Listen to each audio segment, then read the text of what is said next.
Thank you, sir. Wali from Airline. A couple of days ago, on the arrest of Imran Khan, you said there are cases that are so obviously unfounded that the United States believe it should say something about the matter, and the U.S. has not made that determination in this case.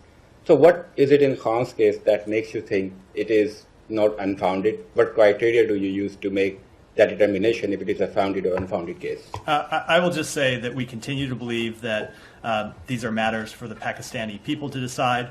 Our bottom line principle is that we continue to call for the respect of democratic principles, human rights, and the rule of law in Pakistan, as we do around the world. Yes, it's a report reported to be a Pakistani document. I can't speak to whether it is an actual Pakistani document or not. Just simply don't know. With respect to the comments that were reported, I'm not going to speak to private diplomatic exchanges, other than to say that even if those comments were accurate as reported, they in no way show the United States taking a position on who the leader of Pakistan ought to be. We expressed concern privately to the government of Pakistan, as we expressed concern publicly about the visit of then Prime Minister Khan to Moscow on the very day of Russia's invasion of Ukraine.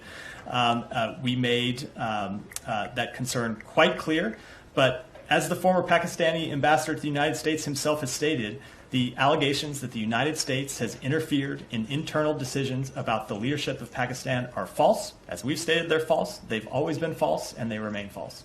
Just to pursue that briefly, I guess the money quote in that was saying that Pakistan would, or that Imran Khan personally would have continued isolation because of his visit to Moscow.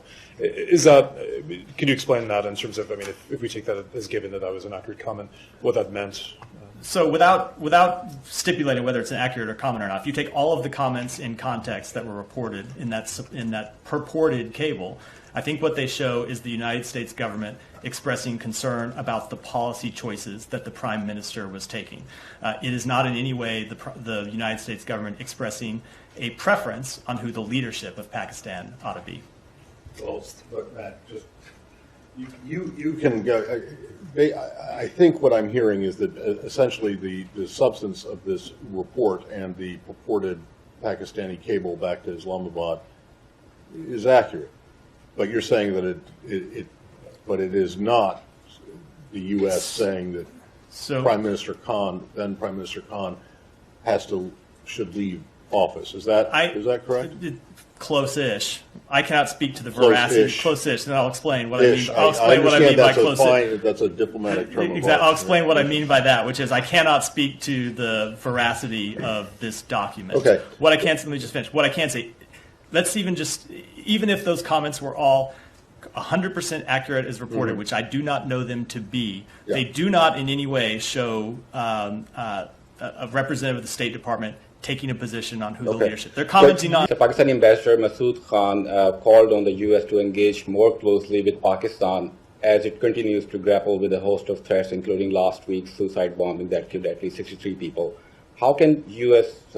can help Pakistan counter the ongoing terrorism threat to the region that threatens both U.S. economic and security interests in the region? So we deeply value our relationship with Pakistan, including our relationship with respect to counterterrorism. We have supported Pakistan through a number of pieces of assistance to help with counterterrorism, with other law enforcement activities, and we'll continue to do so. So one last question, if you allow me. What is the U.S. role in tamping down terrorism in the region after 20 years of war in Afghanistan? I'll just say, as I said, we continue to support Pakistan's counterterrorism operations. Go ahead, say next. Thank you so much. We have seen ups and downs in U.S.-Pakistan relation in recent past. What kind of confidence-building measures are being taken to avoid mistrust between these two countries? My second question is, there is upcoming elections in Pakistan. We already spoke a few days ago. Will U.S. sending independent observer to monitor the general elections in Pakistan? I'm not aware if a decision's been made with respect to sending observers.